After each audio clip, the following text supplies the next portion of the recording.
Mesdames, Messieurs, bonsoir. Le débrief de l'actu revient ce mardi 7 janvier 2025 avec une nouvelle thématique à l'ordre du jour du débrief de l'actu. Généralement, vous le savez, en l'entame de l'émission, nous faisons le tour de l'actualité phare de la journée. Et aujourd'hui, le fait du jour, c'est la réponse du gouvernement à travers le ministre de la Communication, René-Emmanuel Sadi, qui a fait une mise au point à la suite de la polémique née des sorties de certains évêques de l'Église catholique romaine. René-Emmanuel Sadi qui précise que si la liberté d'expression est reconnue à tous les citoyens camerounais, furent-ils évêques ou pas, il faut quand même faire attention à certaines sorties jugées hasardeuses et qui n'engagent que les auteurs de ces propos-là. Il précise que le gouvernement de la République, l'État du Cameroun,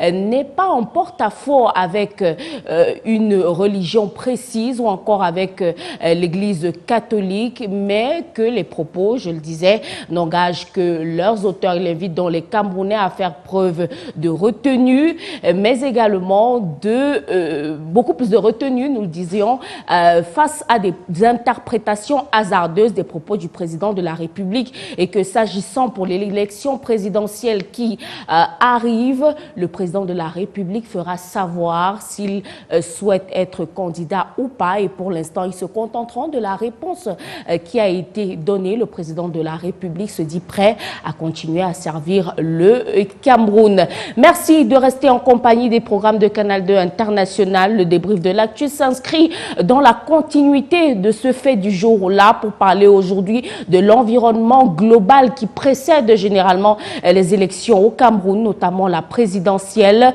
Le thème du jour, c'est veille de présidentielle, foyer de tension. Nous avons pu remarquer ces derniers mois, ces dernières semaines, des tensions d'ordre financier auxquelles font face les Camerounais, des tensions d'ordre sociopolitique avec des clivages qui commencent à naître, des pour et des contre la candidature du président de la République, en l'occurrence des tensions au plan de la production normative, les autorités administratives qui manient beaucoup plus le bâton que la carotte à la veille de ces élections. En tout cas, analyse du phénomène avec un panel constitué de 3 invités que nous allons découvrir juste derrière ceci.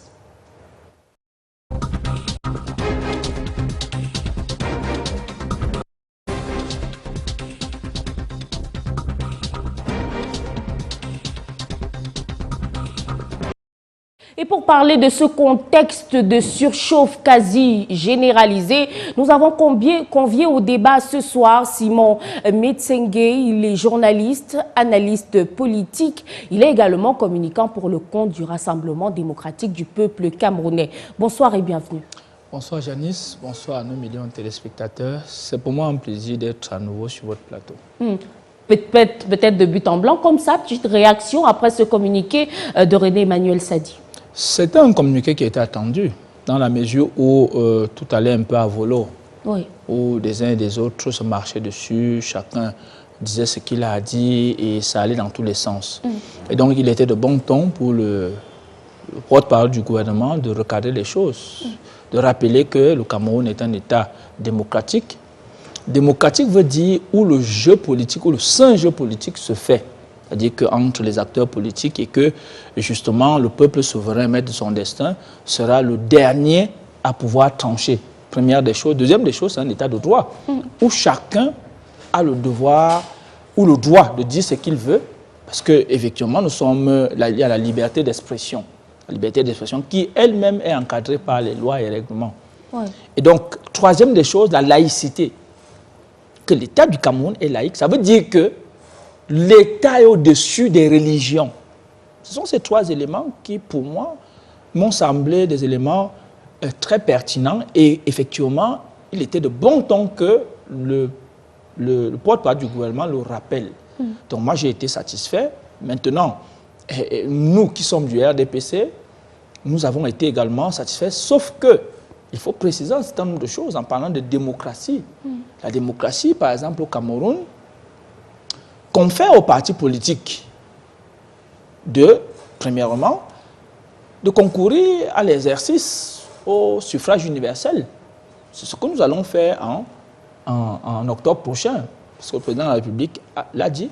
Maintenant, le RDPC, et lui tout seul, a le droit exclusif de dire qui doit être son candidat. Et son candidat est connu. Donc, d'autres entités n'ont pas le droit de nous dire qui, ou alors de pouvoir faire une contre-campagne contre notre candidature, alors qu'ils ne sont pas dans le jeu politique. Donc, parce que la démocratie, c'est cela aussi. Donc, j'ai été, moi, particulièrement très fier de cela. Et pourtant, vous semblez ravi lorsque les mêmes acteurs religieux, les autorités religieuses, battent quasiment campagne pour vous. Je peux vous mettre à défi. Aucun acteur religieux n'a jamais battu campagne pour le RDPC. On connaît ces messes qui sont inscrites, les prélats qui invitent généralement les ouailles voilà, en tout cas, il y a quand même cette pression psychologique qui est souvent... Je vais vous dire... Puisque ce sont des autorités morales aussi. Je vais vous dire une chose. Moi, je suis catholique, baptisé, communié, confirmé et marié à l'église. Et donc, je peux vous dire que chaque fois que je fais la messe, on demande à Dieu de protéger l'autorité politique afin de continuer à jouer son rôle d'encadrement du peuple de Dieu. On demande également de protéger le Saint-Père. L'autorité politique ici, le président de la République, n'est pas d'un parti politique. La notion de personnage ici doit être bien comprise. Maintenant, mais on ne demande jamais de protéger le président du RDPC. D'accord. Il ne me semble jamais cela. Donc, il faut bien qu'on fasse cette nuance-là. Maintenant, on attend que les autorités religieuses jouent leur rôle dans la conduite du peuple de Dieu vers les chemins de Dieu. On appelle ça la formation intégrale de l'homme. Et on attend des politiciens de gérer la société. Oui, c'est très bien dit. Et c'est pour ça que le gouvernement, le chef du gouvernement était dans son bon droit de regarder les choses et de demander à chacun de jouer uniquement son rôle. Afin que, avant, pendant et après les élections, que tout se passe bien. Merci. Juste une précision, vous avez dit chef du gouvernement, le porte-parole du gouvernement pour éviter tout amalgame. Effectivement, le porte-parole du gouvernement, c'est un lapsus. À votre suite, on se permet de présenter une fois de plus Pierre-Lionel Ébé. Il est cadre du Parti camerounais pour la réconciliation nationale, plus précisément secrétaire national en charge du numérique. Il est par ailleurs expert en sciences sociales, tout ce qui est emploi, éducation, climat des affaires et numérique. Pour revenir à votre fonction au sein du parti, on est ravis de vous avoir ce soir. Merci d'avoir accepté notre invitation. Bonsoir Janice, merci de m'avoir invité. Bonsoir à tous les téléspectateurs et bonsoir à mes copanélistes. Naturellement, une réaction également à la suite de cette mise au point du MINCOM. Alors pour moi, cette mise au point, c'est surtout un recadrage du gouvernement. Oui. Et on a souvent remarqué que c'est un gouvernement qui multiplie les couacs. Déjà, encore très récemment, quand le président était, entre guillemets, porté disparu à l'étranger et que tous les ministres se permettaient de dire tout et n'importe quoi, il y avait encore eu un recadrage à ce moment-là. Et donc, je dis que c'est un recadrage du gouvernement. Pourquoi?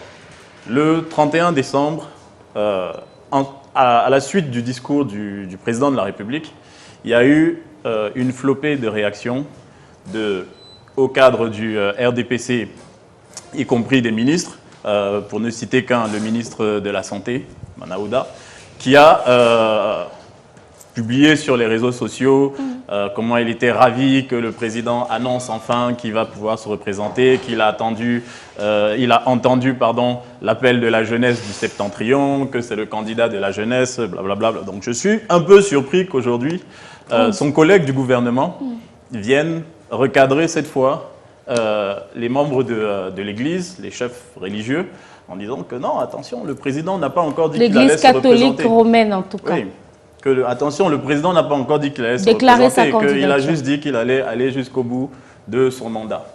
Donc peut-être que comme l'Église catholique, les Camerounais et certains membres du gouvernement ont compris une chose, que finalement, le ministre de la Communication, porte-parole du gouvernement, n'a pas compris. Et peut-être que c'est lui qui a été le seul à avoir finalement compris. En tout cas, c'est lui qui est la voix la plus autorisée, puisqu'il est porte-parole du gouvernement. Il donne la position solennelle et officielle du gouvernement camerounais sur la question. Ça veut donc dire que c'est un gouvernement qui manque de cohésion, qui manque de communication, justement, entre les membres du gouvernement. Si on a un ministre qui nous dit quelque chose et qu'au final, il se fait recadrer par un autre ministre, c'est que là, il y a un problème au niveau de la communication entre membres du gouvernement. Merci Lionel Ebé pour cette réaction. Dernier protagoniste de ce soir, Ismaël Kaegama. Il est coordonnateur régional des jeunes du MRC pour la région du Centre 1. C'est l'une des régions, selon l'ergonomie, qui prévaut au sein du mouvement pour la renaissance du Cameroun. Il est également communicant pour le compte du parti d'opposition. Merci d'être venu ce soir. C'est moi qui vous remercie, Janice. C'est un plaisir d'être convié à cette table de réflexion. Et c'est aussi un plaisir de retrouver des copanélistes déjà connus comme Messi aussi, de faire la connaissance de mon... Metsengue, voilà, pas Messi. Simon Metsengue. Bon. Mais il y a aussi l'autre Messi que je rencontre Émile, très souvent. Donc, oui, voilà. mais ce n'est pas lui aujourd'hui. Ok, aussi mon copanéliste du PCRN, voilà. Bon, c'est un plaisir en tout cas.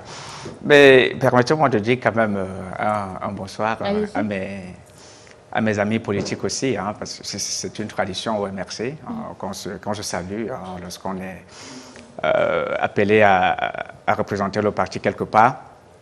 Donc, mes salutations à tous les militants et aussi mes félicitations aux jeunes militants du MRC qui participent à un projet dénommé PDF Challenge, qui, je parle là de ceux qui ont été sélectionnés et qui vont participer à la compétition à partir de la semaine prochaine. Donc, je voudrais leur dire toutes mes félicitations. C'est quoi le PDF Challenge? Oui, PDF Challenge, c'est une initiative, je veux dire, jeune, organisée dans le cadre, je veux dire, de la région MRC Centre 1, où on forme des futurs débatteurs politiques du MRC. Et voilà, le challenge est constitué en 4 phases. La phase voilà, préparatoire, où on forme, on sélectionne. Après, la phase de la compétition, où les jeunes vont s'affronter, les jeunes du MRC vont s'affronter, vont débattre sur des sujets cruciaux, des sujets importants qui concernent la vie de la nation. De la nation, mais ceux aussi, qui prendront votre place. Voilà, ceux qui vont, peut-être pas à notre place, mais ceux qui seront avec nous voilà, dans l'avenir. Il faut préparer l'avenir. Et le MRC l'a compris. Au MRC, on n'est pas éternel. Voilà, donc il y a une nouvelle génération de communicants du MRC qui est en train d'être formée. Donc, je voudrais profiter de votre émission pour féliciter ceux qui ont passé la phase, je vais dire, de sélection et qui vont participer à la compétition. Cela dit, la sortie du porte-parole du gouvernement qui est censé mettre fin à tout débat et à tout clash avec certaines autorités religieuses. Oui, pour la communication du gouvernement, bon, en venant ici, moi, je me disais que ça ne méritait pas, c'est-à-dire d'être... ça ne devrait pas faire l'objet d'un débat. C'est ce que ce gouvernement nous habitue quand même à des communiqués de ce genre. Mais je voudrais vous dire que j'apprécie quand même la tonalité, ou si vous voulez, le ton. Vous voyez, et le ton, lorsque ce gouvernement communique, dépend de la personne qui, je vais dire, communique. Et cette fois-ci, il s'agissait d'un diplomate et le ton était un peu diplomatique, si vous voulez. Très donc, apaisé en tout cas. C'est une qualité qu'on reconnaît au ministre Emmanuel Sadi. Emmanuel Sadi. Donc voilà, si ça avait été d'une autre personnalité de ce gouvernement, on serait en train de parler des abeilles et des serpents ici. Vous appréciez la démarche. Donc, nous apprécions la démarche, mais maintenant, recadrage ou autre chose, je ne saurais quoi vous dire. Ce qu'on sait au MRC, c'est que nous vivons dans un pays qui se veut démocratique. Les gens sont libres de s'exprimer, y compris, je veux dire, ceux qui sont je veux dire, comment est-ce qu'on va dire ça, d'une autre chapelle, ou alors d'une autre confession, notamment la confession religieuse. Avant d'être des prélats, ils sont d'abord des citoyens et ils ont le droit de s'exprimer sur des sujets qui, je veux dire, concernent quand même la nation. Et voilà, donc nous encourageons au MRC, tout Camerounais, de discuter des enjeux politiques, notamment des enjeux de l'élection présidentielle de 2024-25, autant pour moi. C'est un droit et c'est un droit fondamental. Il est inaliénable. Donc, le recadrage, s'il vient ici limiter la liberté d'expression, c'est un problème. Par contre, s'il vient plutôt protéger la liberté d'expression, c'est ce que le MRC encourage. Parce que nous sommes des démocrates et nous pensons que dans une république qui se veut démocratique, c'est vrai, c'est pas forcément ce que nous voulons, mais nous pensons que un tel, ou alors, si vous voulez, une telle démarche n'est pas mal pour l'apaisement que tout le monde souhaite, notamment dans le cadre de l'élection présidentielle de 2025. Mais, Janice, je voudrais aussi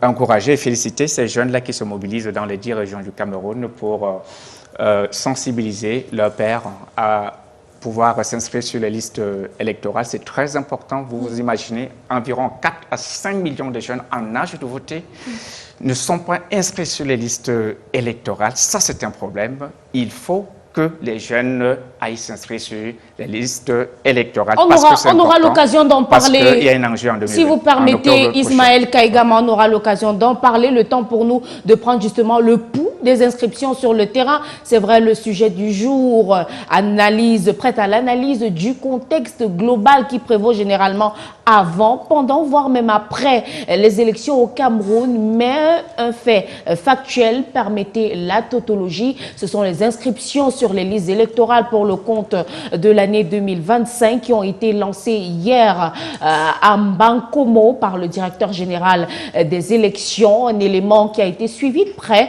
par la rédaction de Canal 2 International avec Delphine Fonkou à la manœuvre. Signalons au passage que le plafond a été fixé à 8 millions d'inscrits sur les listes électorales et que le directeur général des élections a encouragé tous ces inscrits, tous ces électeurs à, au bout de la manœuvre, aller voter. On regarde l'élément, on se retrouve dans quelques minutes. Situé à une vingtaine de kilomètres de Yaoundé, Mbankomo est le théâtre ce lundi du lancement officiel des inscriptions sur les listes électorales.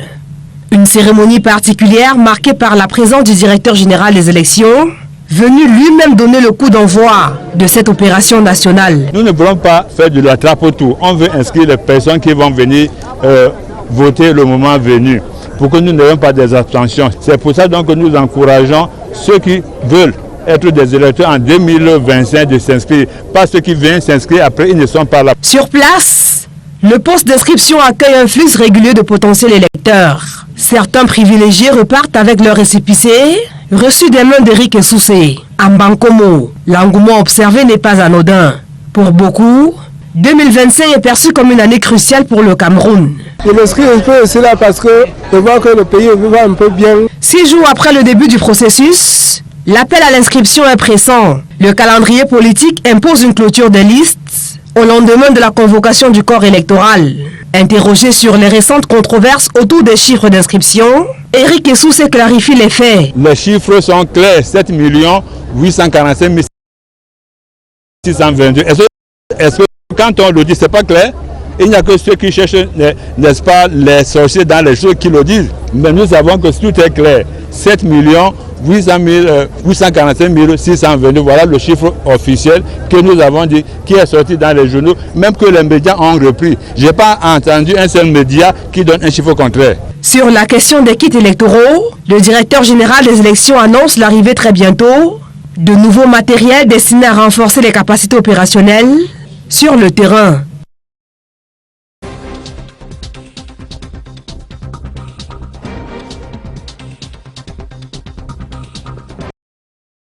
Retour sur ce plateau du débrief de l'actu où ce soir on fait la part belle aux opérations de préparation de la présidentielle qui arrive. Simon Metsengue, à la suite de cet élément, on voit que la sortie du directeur général Éric Essoussé vise une fois de plus à rassurer les électeurs et l'opinion publique nationale sur ce que tout se déroule dans la norme afin de préparer la présidentielle d'octobre prochain. Tout à fait, c'est dans son rôle de rassurer la communauté nationale et internationale de ce que l'élection de 2025, les élections de 2025 vont se passer dans de meilleures conditions. C'est un organe technique. Et donc, de ce fait, il est sur le terrain et fait le travail qui lui a été assigné par la Constitution et par le droit. Moi, je crois que, et pour moi, personnellement, même avant de parler du parti, je trouve que on a aujourd'hui deux types d'acteurs politiques. D'abord, ceux qui veulent vendre, c'est-à-dire qui veulent nourrir la poule au jus du marché, parce que vous avez très bien vu que c'est depuis 2018 que le RDPC tout seul, depuis du 1er janvier au 31 août, se bat à faire inscrire les gens. Et en 2024, il y a une déferlante. Les gens vous disent des choses, ils disent des murs et des pas mûrs sur un organisme neutre, qui est un organisme technique, je rappelle. Ça veut dire que vous soyez de l'opposition, que vous soyez du pouvoir, si c'est moi qui parle, le caméraman va me fixer. Il n'a pas, on va lui dire, le réalisateur va lui demander de me fixer, pour qu'on sache bien qui parle. Donc, il n'est pas là, les organes techniques sont comme des organismes automatiques. Et donc, je ne vois pas, et certains vous disent, vous prêtez des mots à l'ECAM, vraiment, ça va dans tous les sens, ils vont faire ceci, ils ont mangé 120 000 personnes, ils ont fait ceci, ainsi de suite, ainsi de suite. Dans l'optique de ne pas rassurer et de ne pas rendre serein l'élection qui va se passer. Mais nous, au RDPC, on dit que l'élection sera une élection qui va se passer dans les normes comme les autres. Parce que le processus électoral, même si dans tout le monde entier, les processus électoraux sont perceptibles, sont perfectibles. Mais quand la communauté nationale et internationale adoube une élection, ça veut dire que même les couacs qui ont été constatés ne sont pas du genre à en remettre en question la fiabilité de l'élection. C'est ce qui s'est passé en 2018. Et je crois qu'aujourd'hui, les acteurs politiques doivent être dans un pied de pouvoir affronter sereinement dans les urnes les autres, au lieu de discréditer des organismes neutres, que ce soit la justice, que ce soit tel, il vous dit, bon, vraiment, il faut aller chercher il parle de quoi? Des personnes neutres au ciel. Vous dites que non, le président de la République, qui est, de par la Constitution, celui-là qui nomme aux fonctions civiles et militaires, on dit que non, ce n'est même pas lui qui doit nommer, parce qu'il faut aller chercher les gens au ciel, il faut même que ce soit l'opposition qui nomme, pour que, vous voyez, on est dans une suspicion qui n'a plus de sens et qui déconcerte, non pas nos militants, il faut très bien le savoir. Nos militants sont bien organisés. Ils sont sereins et conscients des enjeux. Donc, ils sont en train de jouer, en fait, ils sont en train de se tirer eux-mêmes une balle dans le pied. Dans le pied, parce qu'en fait, ils font comprendre à leurs militants que vraiment, les organismes qui sont là pour gérer les élections ne sont pas fiables. Oui.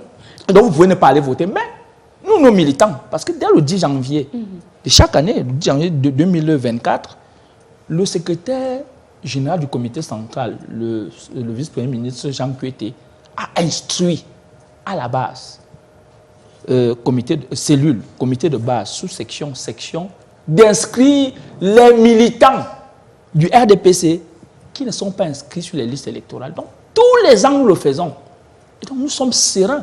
Maintenant, s'ils veulent jeter en pâture ceux qui sont susceptibles de les voter, tant mieux. Mais nous pensons que le jeu démocratique est sain et il va se faire comme ça se doit. Et la communauté internationale, d'ailleurs, il faut féliciter le camarade Chatué, qui, avec la CRTV et autres, ont retransmis en direct pour que le monde entier soit témoin de ce qui se passe du contentieux possédé pendant 7 jours. Parce que ceux qui passent autant à donner l'argent aux médias, qui écrivaient ceci, fait des titres, ainsi de suite, n'auront plus droit de citer. Vous gardez la parole pour analyser justement ces indicateurs qui, généralement à la veille des élections, notamment de la présidentielle, tournent au rouge. Généralement, on remarque que le pays est quasiment en surchauffe. Que dire? Pourquoi cet état de fait? Vous semblez pointer un doigt accusateur sur vos concurrents de l'opposition et pourtant ces derniers jours, on observe ces tirs groupés, on observe ces passes d'armes entre les ONG, notamment le REDAC et certaines autorités administratives. On remarque que les autorités administratives sont sur les dents. On a les sorties à répétition du ministre de l'administration territoriale. On a l'arrêté préfectoral du préfet du Mfundi qui semblait menacer les gens, tout citoyen qui aurait des propos subversifs ou de nature à troubler la paix dans le département, dans la région du centre, menacé d'expulsion. On a eu un certain nombre de faits également sur le web avec ces photos montages. Nous en parlions la semaine passée sur ce même plateau avec les CNI Gate, si je peux l'appeler comme ça. Est-ce que c'est normal que finalement, à la veille de chaque élection, on soit toujours sur le qui-vive, sur les dents, qu'on ait les nerfs à fleur de peau? Pourquoi cet état de fait? Est-ce que c'est spécifique des démocraties des pays au sud du Sahara? Très bien. Vous avez deux types d'acteurs. Vous comprendrez pourquoi. Le premier type d'acteurs, c'est ceux-là qui pensent qu'il y a une saine concurrence politique et il faut se battre à convaincre les électeurs. Vous avez un deuxième type d'acteurs qui cherchent à discréditer l'élection. Et donc, de ce fait, ils multiplient des stratagèmes. Et pour déconcerter le corps électoral et faire croire aux uns aux autres que l'élection ne sera pas crédible. Vous voyez des gens qui vous disent que, en fait, quelqu'un a pris 120 000 cartes d'électeurs, cartes d'identité et qu'il va voter avec. À vous demander, quand vous connaissez le processus électoral du Cameroun, comment c'est possible? Vous ne comprenez pas. De deux, vous voyez des gens qui vous disent que... Il y a un adage qui dit qu'impossible n'est pas camerounais. Non. Il faut comprendre une chose. Pour nous qui votons, qui sommes des scrutateurs, nous connaissons quand même la discipline qu'il y a. On vous dit que dans le processus électoral, en commençant par on appelle ça comment? Dans chaque commission, il y a les représentants des partis politiques en lice. Ça veut dire que moi, je regarde tout ce qui peut compromettre le fait que compromettre les chances du RDPC, qui soient au-delà de la loi. Et donc, de ce fait, quand je suis scrutateur, je regarde tout cela et je rends compte. Et donc, je ne comprends pas pourquoi est-ce que une élection qui se passe en octobre, vous voyez une telle surchauffe. C'est quoi le projet? C'est parce que justement, ils savent très bien que la plupart des partis politiques sont moins implantés. Il faut le dire, et ça c'est un élément scientifique qui montre qu'il n'y a aucun parti politique qui soit plus implanté que le RDPC. Les élections législatives et municipales le démontrent à suffisance. Vous allez vous rendre compte que sur pratiquement 35 circonscriptions aux législatives, vous n'avez que le RDPC. Sur pratiquement 60 ou 70, vous n'avez que au municipal, vous n'avez que le RDPC. Et ça suffit pour prendre des mesures liberticides des fois? Non, il n'y a pas de mesures liberticides. Il y a les mesures contre le libertinage. Parce que la liberté n'est pas le libertinage. Janice, je ne peux pas venir sur ce plateau au nom de la liberté d'expression, me mettre à vous insulter. Ou alors, je vais dans mon ordinateur, je me mets à faire des photomontages qui peuvent compromettre même votre liberté en tant que, et le droit à l'image. C'est de ça dont il est question. Ou alors me mettre à vous accuser n'importe comment, sans preuve. Ce n'est pas la liberté, c'est le libertinage. Et donc, de ce fait, il faut bien que les uns et les autres sachent très bien où se situe la liberté. C'est là où ma liberté commence ou finit, c'est là où commence celle de l'autre.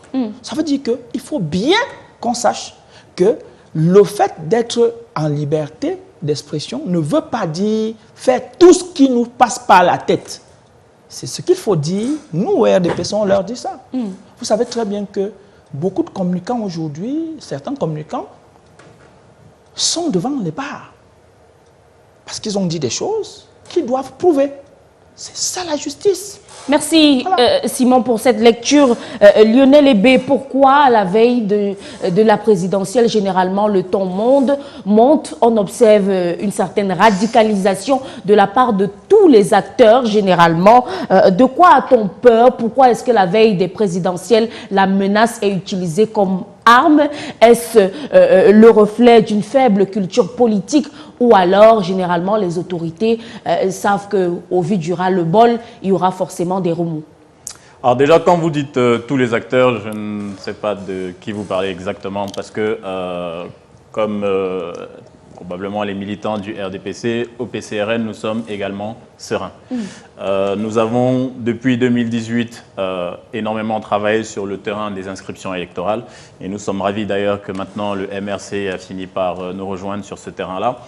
Et récemment, d'ailleurs, notre président national, honorable Cabral Libi, a fait une vidéo, comme il a l'habitude de le faire, pour expliquer à la population que sur la population en âge de voter, quand on essaye de faire un découpage par tranche d'âge, et quand on regarde les jeunes, si on prend des jeunes de 20 à 35 ans, nous avons actuellement 7 millions, à peu près 7 millions de personnes en âge de voter, entre 20 et 35 ans.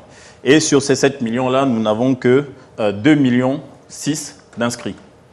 Et donc, nous avons lancé un appel massif à la jeunesse à s'inscrire sur les listes électorales parce que nous voulons qu'il y ait une véritable transition et nous, les jeunes qui demandons la transition, devons également être acteurs de cette transition. Également sur le volet de l'Église et plus généralement de la foi, dans son discours de fin d'année, notre président national a également lancé une initiative qu'il appelle « La foi, la voix ». Et il a appelé tous les responsables religieux, donc que ce soit des catholiques, enfin les chrétiens, musulmans, et quelles que soient les autres confessions, on part du principe selon lequel les responsables religieux sont dotés d'une morale irréprochable. Et il a lancé un appel justement à ces responsables religieux à accompagner le processus électoral et à contribuer à garantir la transparence, savoir éventuellement être des scrutateurs dans les bureaux de vote, appeler d'autres membres de leur communauté à être scrutateurs dans les bureaux de vote et à garantir une transparence au niveau de cette élection-là. Maintenant, sur les tensions, il y a, les tensions que moi j'ai remarquées, ça vient plutôt du pouvoir, parce que au niveau de l'opposition, pour le moment, je vois que l'ensemble des partis politiques sont concentrés sur la préparation des élections. L'interdiction des manifestations, l'interdiction des marches de soutien, vous ne percevez pas ces tensions? Alors tout ça, ce ne sont pas des tensions du côté de l'opposition, ce ne sont pas des tensions du côté des autres acteurs. C'est toujours, on a l'impression que cette fois-ci, le pouvoir en place, le système, le régime en place est en train de s'essouffler.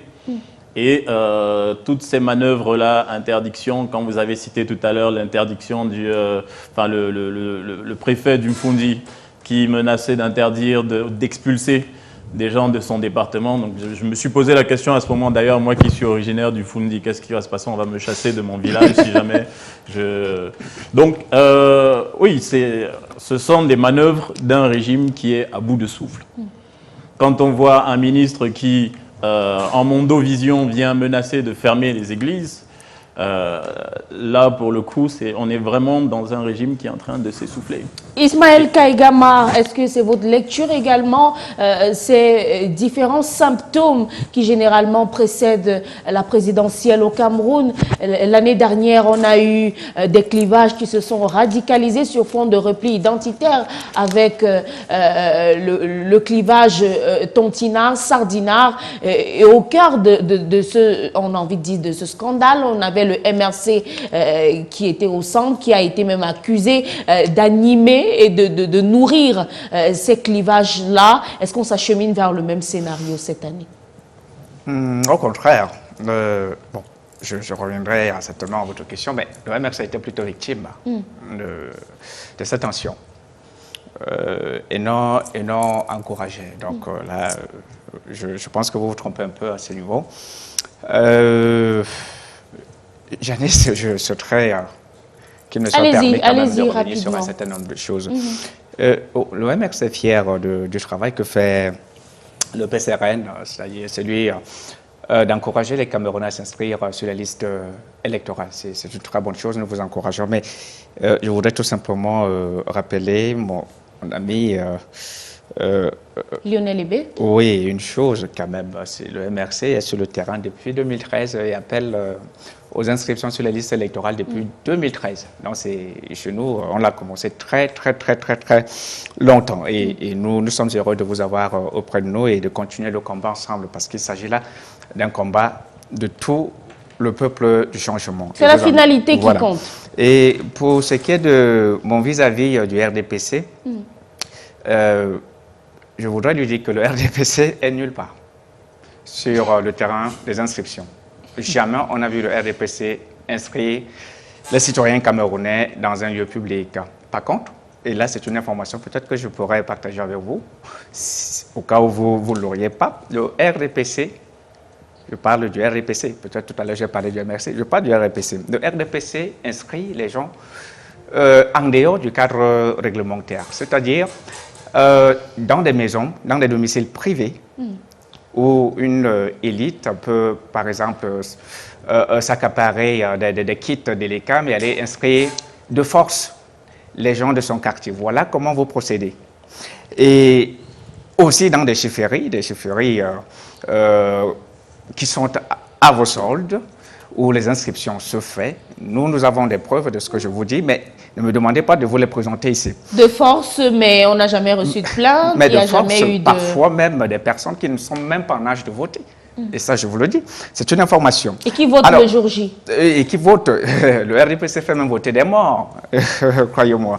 Alors, tout à l'heure, il parlait également de la communauté internationale qui aurait adobé les élections en 2018. Mais, Janice, vous voyez, je ne peux pas être sur un plateau comme celui-ci et laisser quand même dire un peu de respect au peuple camerounais. Ce qui s'est passé en 2018, c'était un acte scandaleux. Nous avons vu vos gens, le RDPC, le parti État, faire venir des individus non identifiables, les présentant comme étant des agents d'Amnesty International. Il s'est révélé après que ces gens n'étaient ni des agents d'Amnesty International, ni même des personnes connues par Amnesty International. Et ça, c'est ce que vous aviez fait. Et c'est ce qui a, je vais dire, légitimé sur le plan international ce que vous appelez élection présidentielle en 2008. C'était une fraude honteuse, un acte honteux scandaleux. Le contentieux post-électoral s'est chargé de cela. Et aussi, les inscriptions. J'ai entendu parler tout à l'heure, voilà, du RDPC, parti implémenté, mais le RDPC n'est pas un parti implémenté sur l'ensemble du territoire. Mais laissez-moi informer, monsieur Implanté. Vous en perdez votre latin. Non, mais écoutez, Janice, moi, je suis là pour... J'édifie aussi mon ami médecin. Le RDPC n'est nulle part. Par contre, l'administration est partout. Vous utilisez l'administration comme, je veux dire, un appareil de votre parti politique. Il n'a jamais été question des citoyens camerounais qui ont régulièrement adhéré à votre parti. Vous n'avez pas de militants. Le RDPC n'a pas de militants. Par contre, vous intimidez, vous menacez des Camerounais qui sont censés servir l'administration pour jouer le rôle des militants. Et ça, sur l'ensemble du territoire national, ça n'a jamais été le cas, c'est-à-dire des militants, parce que vous n'en avez pas de militants. Précision faite, Ismaël Kaigama, les tensions. Pour revenir donc aux tensions. Qu'est-ce que le MRC a prévu pour que à cette présidentielle, on n'ait pas des scandales, des clivages comme ceux qu'on a observés en 2018, pour ne pas être au cœur de l'alimentation de ce type de scandale? Quelle question, très belle question. Une question vraiment très pertinente, Janice. Le RDPC, le MRC, autant pour moi, a prévu des solutions. Apparemment, le RDPC vous hante beaucoup. Les solutions du MRC, les solutions du MRC datent d'il y a très longtemps. Le problème n'est pas des solutions, mais le problème c'est comment implémenter ces solutions. Parce que nous avons en face un gouvernement sourd, un gouvernement qui n'entend pas. Depuis très longtemps, nous avons toujours proposé qu'il y ait dialogue entre les Camerounais. Le dialogue pour permettre aux Camerounais de se parler, pour permettre aux Camerounais de mettre sur la table de discussion les problèmes qui concernent la nation. Ensemble, on discute, on trouve, tel que par exemple la crise anglophone. Ça éviterait qu'on ait des clivages Tontina, Sardina. Non, mais écoutez. Qu'au niveau du web, on ait des clivages stricts ou on ait des pour ou des contre. Mais écoutez, on ne se limite pas au niveau des clivages. Il n'y a pas que ça. C'est vrai, c'est une question importante. Mais ça alimente la haine. Qu'il faut, justement, je suis d'accord avec ce que vous dites. Mais je dis, et je pense que je vais y revenir, il y a d'autres problèmes, comme par exemple la crise anglophone. Mais c'est aussi un problème de clivage. Parce qu'il y a un problème d'identité anglophone et francophone dans ce pays. Ça existe aussi. Il n'y a pas que le clivage, je vais dire, tribal. Donc, nous pensons que seul le dialogue peut nous permettre de résoudre ce genre de problème.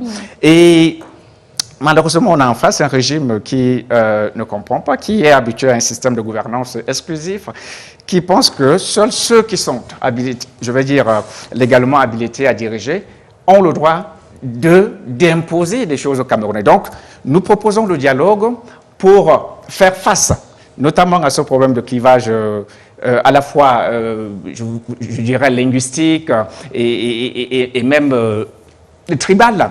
Mais il y a aussi une autre solution. Nous proposons qu'il y ait des réformes institutionnelles. Parlant de réformes institutionnelles, ici, je voudrais que le régime en place, bon, là c'est juste un rappel parce que nous savons qu'ils n'ont ni compétence, encore ni, je veux dire, la bonne je vous en prie. Voilà, foi pour implémenter ces solutions.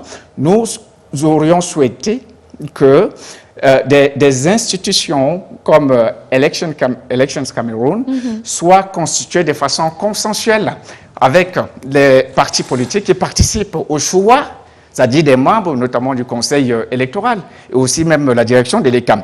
Mais c'est un seul individu, un acteur, le président de la République, qui s'occupe de tout cela, qui, de façon unilatérale et tout à fait exclusive, élimine d'autres, je vais dire, d'autres acteurs et décide seul de qui va constituer, de ceux qui vont constituer les membres du Conseil électoral. Donc, nous demandons également qu'il y ait, par exemple, une réforme notamment du Conseil constitutionnel pour que les acteurs soient quand même, je vais dire, soient plus ou moins inclusifs. Ce n'est pas le cas actuellement. Nous proposons qu'il y ait la réforme du système électoral et notamment du code électoral consensuel à quelques mois quand même de l'élection présidentielle. Mais comment aller à une élection présidentielle comme celle-là avec un code, je veux dire, électoral exclusive.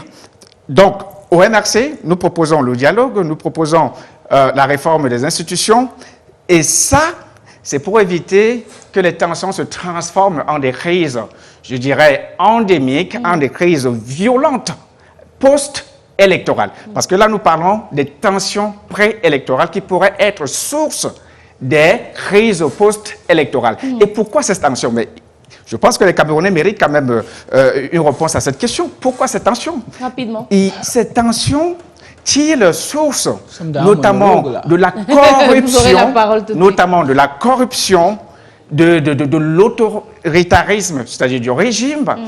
La corruption et l'autoritarisme du régime ont fait en sorte que les Camerounais perdent confiance en les institutions, oui, aujourd'hui. Et il n'y a pas que ça, il y a notamment la pauvreté, par ailleurs, je veux dire, la pauvreté, des inégalités économiques. Donc, tout cela, je veux dire, pousse les Camerounais aujourd'hui à s'intéresser à l'élection présidentielle de 2025. Pourquoi? Parce que c'est le seul moyen, malheureusement, et c'est la seule période où on peut vivre une alternance politique à la tête de l'État. Donc c'est tout à fait normal qu'il y ait cette tension-là, parce qu'il s'agit quand même de la vie, de l'avenir de la nation. De la nation. Simon Metsengue, réaction, on a généralement des outils, des instruments, des catalyseurs qui permettent tant bien que mal de maintenir l'équilibre, de calmer le jeu, généralement en période préélectorale. Mais le constat fait sur le terrain, c'est que généralement le gouvernement ou alors les pouvoirs publics ont la main lourde sur la sanction. Et généralement, l'heure est à la coercition. On sanctionne, on interdit, on ferme, on scelle. Que dire de cette attitude-là des pouvoirs publics généralement? Lorsque le pays aborde une élection, ou du moins l'élection présidentielle, la période la plus délicate dans l'histoire d'un pays, il ne vous a pas échappé qu'en 2020, il y a eu, à la suite de l'élection présidentielle aux États-Unis, des morts. C'est la plus grande démocratie. C'est comprendre que l'élection présidentielle n'est pas un jeu. Et donc, toutes les administrations doivent être en alerte, de telle sorte que le droit soit respecté pour que les citoyens, le peuple camerounais, souverain et maître de son destin, puisse être celui-là qui doit désigner qui sont ceux-là ou celui-là qui doit présider à cette destinée pendant un temps bien précis qu'on appelle un mandat. C'est clair et c'est net. Maintenant, vous avez des acteurs qui savent très bien, techniquement, qu'ils ne peuvent pas gagner une élection. Parce qu'une élection, ce n'est pas venir dire des choses sur un plateau de télévision. Permettez, la politique, c'est une science. Hein? Sur le terrain, on vous dit, oh, votre poids politique, c'est quoi? Voilà un parti comme le MRC qui vous dit que oui, il a permis des inscriptions sur les listes électorales. Alors qu'en 2020, en février 2020, ils ont dit qu'ils étaient le taux d'abstention. Qu'en fait, ils militaient pour que les gens n'aillent pas voter. Comprenez très bien, en 2020, puisqu'ils ont délibérément refusé d'aller aux élections, ils ont dit ils vont donc militer pour le taux d'abstention. 2020, c'est 4 ans en arrière. Donc, quand le communicant du MRC vient vous dire aujourd'hui qu'ils sont dans la logique des inscriptions, c'est qu'il y a un problème. Il disait que tant que la crise anglophone n'est pas finie, et tant qu'on n'a pas refait le code électoral, non, les élections, c'est autre chose. Est-ce que vous avez souvenance que quelque chose a changé? Mais ils nous disent aujourd'hui que vraiment... Ils essayent autre chose. La politique est dynamique, les imbéciles ne changent pas. Très bien. Il est donc honnête. Le MRC là pour vous répondre. Il est donc honnête pour le MRC de dire que vraiment on s'est trompé. Plutôt que de venir raconter les fadaises ici, on sait très bien que ce sont des gens qui ils avaient 14% au présidentiel. Ces 14% ont été transformés par quoi? Par rien du tout. C'est un parti qui ne pèse rien. Oui, passons le chapitre MRC, peut-être pour s'adresser aux téléspectateurs. Pourquoi est-ce qu'il y a donc des tensions? Parce que, le MRC ne sera pas candidat, ne va pas proposer de candidat à l'élection présidentielle. Ce sont nos lois. Le parti qui peut proposer un candidat est celui-là qui a au moins un élu. Le MRC n'en a pas. En revanche, le professeur Maurice Kamto peut être candidat. Il peut être candidat si un parti, parmi les 28, je crois bien, partis politiques qui ont au moins un élu, l'investit. Ou alors, s'il a 300 signatures, à raison de 30 par région des grands électeurs, que ce soit les élus ou alors les chefs traditionnels de premier degré. C'est ça dont il est question. Alors, voilà donc un parti politique qui vient vous donner des leçons ici en disant des choses. Je crois que c'est perdre les électeurs. Les tensions, pourquoi la brimade et pas l'accent sur la sensibilisation? Quand vous allez parler. Quand j'entends ici mon ami du PCRN, qui est à l'Assemblée nationale, parce que c'est un parti qui est à l'Assemblée nationale, donc, qui est également comptable d'un certain nombre de choses. Ils ont des mairies et autres. Vous dire que le ministre, quand on voit un ministre interdire les églises. Il dit bien, fermer les églises. Il dit que c'est un signe d'essoufflement. Donc ça veut dire que si pas extraordinaire, le PCN était au pouvoir, il faut laisser la spiritualité des Camerounais à n'importe qui, même au charlatan. Qu'est-ce qu'on dit? La Constitution nous dit que c'est le président de la République, lui seul, c'est lui qui est garant de la spiritualité des Camerounais. Bon Dieu, à défaut, on va commencer à louer le diable dans les églises, comme certains nous ont voulu nous faire croire. Maintenant, nous sommes encore dans un état de droit. Donc, l'administration territoriale, qui est le ministère de l'Intérieur, a le devoir de veiller à ce que, sur le plan spirituel, que les citoyens n'aillent pas n'importe où. Mais Simon, alors, pourquoi, permettez que je vous relance, pourquoi est-ce que subitement, à la veille de la présidentielle, on a comme un sursaut, un réveil des autorités administratives qui se pointent pour sanctionner? Pourquoi pas une attitude proactive, c'est-à-dire qu'à la base, interdire même l'implantation de ces, on prend un exemple de ces églises qui sont désignées comme des charlatans et autres, ils construisent avec des permis de bâtir, d'aucuns ont des documents, on ne sait sorti d'où? Pourquoi est-ce que généralement c'est à la veille des élections qu'on a une surabondance de lois qui viennent subitement régir un certain nombre de choses? Je vous dis une chose, il y a certains hommes politiques qui protègent même parfois ces églises. Il y a un homme politique qui était candidat à la présidentielle de 2018, à qui, chez vos confrères de la CRTV, à qui on posait la question de savoir, mais est-ce que vous ne trouvez pas que la nuisance sonore des églises X dérange beaucoup? Il dit, mais comment vous pouvez dire ça? Il vous dit, non, mais c'est par contre les cloches de... Il y a un mot technique, les cloches de mosquées. Non, des mosquées. Ah. Des mosquées qui sont un problème. Parce qu'on a les cloches dans les cathédrales, à la mosquée, on appelle plutôt à la prière. Il dit que non, c'est même ça qui est nuisant. Alors, vous comprenez que le problème est bien plus complexe que ça. Or, on sait très bien que même dans notre enfance, on sait qu'on a souvent vécu les appels à la prière. Ça nous permet de nous rendre compte qu'à 5h34, quand on voit déjà ça, on peut se réveiller. Et ce n'est pas ça ne nuit à personne. Mais en revanche, des gens qui vous crient en longueur de journée, le diable est monté, descendu, ainsi de suite, dont on ne connaît ni d'Adam ni d'Ève, et qui divisent des familles, bien, vous comprenez très bien que l'État a le devoir de dire non, mais ça suffit quand même. Donc, il n'y a pas de moment pour le faire. Donc, nous trouvons qu'en ce moment précis, plus que jamais, puisque nous abordons un moment assez délicat dans l'histoire de notre vie en tant que nation, parce que c'est une élection, c'est des élections, d'abord la plus grosse, l'élection présidentielle.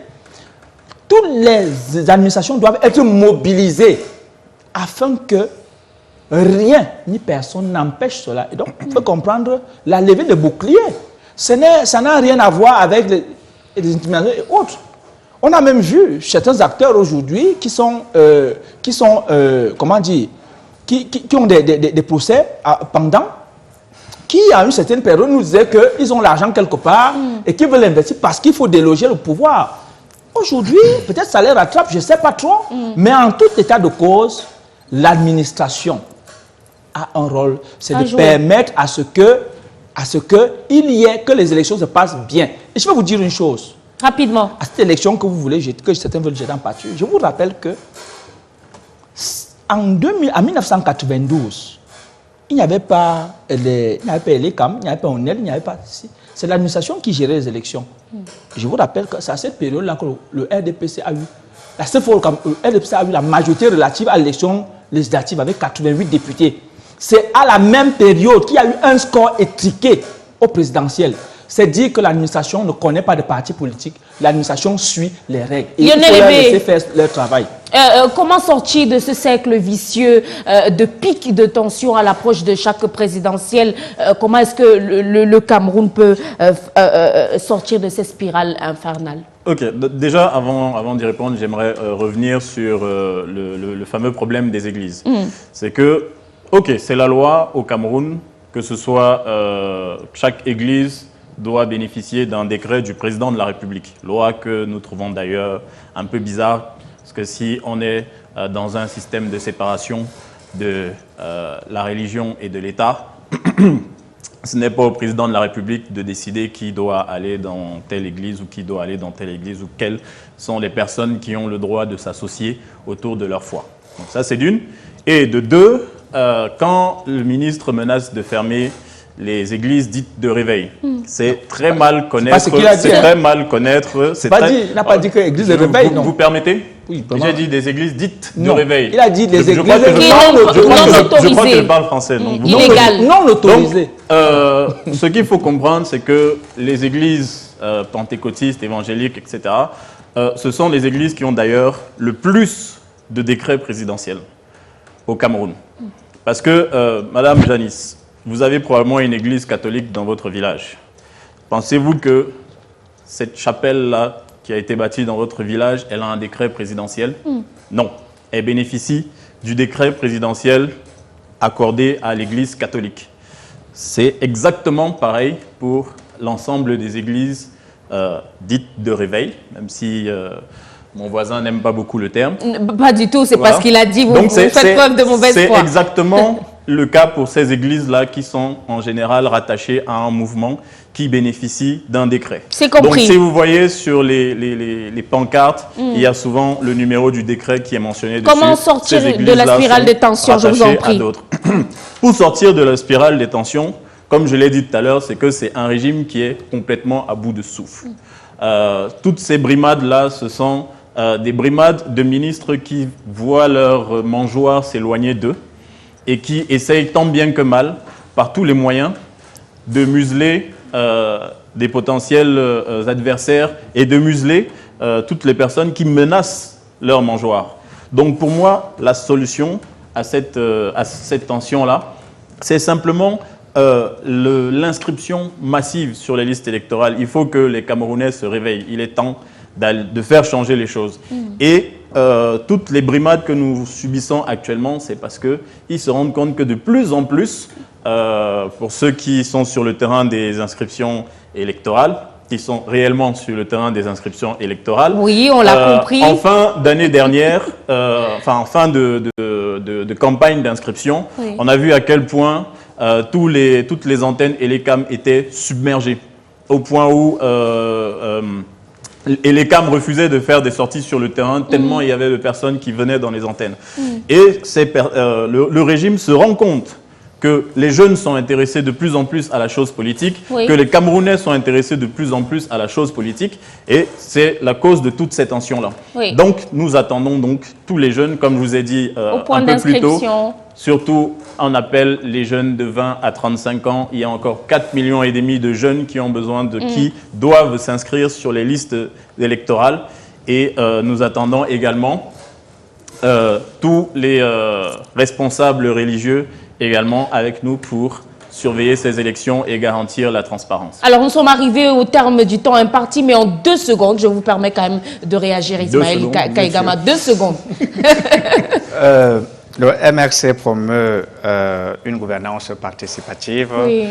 Le MRC invite toutes les parties prenantes, tous les acteurs politiques à pouvoir s'exprimer, à s'impliquer pour le changement qui aujourd'hui nous paraît inéluctable en octobre prochain. C'est le moment pour éviter les marches blanches. Et aujourd'hui, le MRC a une offre, c'est le changement d'avenir dans la paix et par les urnes. C'est le seul parti qui a toujours maintenu cette promesse. Nous ne voulons pas détruire le Cameroun. Il est assez détruit. Nous voulons d'un Cameroun, au moins c'est récupérable. Merci, donc, Ismaël Kaïgama. Donc, pour ce qui est on n'a plus le temps, on n'a plus le temps malheureusement. Je vais devoir vous couper. Je ne reviendrai pas là-dessus, mais je sais qu'au Cameroun aujourd'hui, personne ne peut croire un militant du RDPC sur un plateau de télévision. Un message. Le RDPC, c'est l'incarnation du mensonge. Et le message est clair. Ceux qui sont là pour... à l'heure actuelle. Oui, rapidement. Mais Janice, ça c'est mon temps de parole. Et cette candidature... Finalement, il est candidat ou il n'est pas candidat? On s'en tient au communiqué du ministre de la Communication. Ce n'est pas le gouvernement qui dit qui doit être candidat au RDPC, je vous dis que le Voyez RDPC les vous dit couacs qu'à l'heure entre actuelle, les ministres, Le candidat les naturel. membres du parti, le candidat statutaire du RDPC, c'est Paul Biya. C'est compris. Mettez-vous d'accord une bonne Merci, fois. merci pour ce débat, merci pour cet échange. On aura l'occasion de le poursuivre. Merci à vous de nous avoir suivis pour revivre vos émissions préférées et bénéficier des avantages, des jeux et autres. N'hésitez pas à télécharger l'application de Canal 2 International Toutplay. C'est sur Play Store. Merci à vous tous qui nous accordez votre attention depuis la diaspora. Je n'oublie pas de faire un clin d'œil à toutes les équipes qui ne sont peut-être pas visibles face caméra, mais qui font des pieds et des mains pour que vous puissiez vivre les programmes de Canal 2 International. On se retrouve demain pour un autre débrief de l'actu, une nouvelle thématique. Restez en compagnie des programmes de la chaîne verte derrière le journal, le 19h50. Au revoir, prenez soin de vous.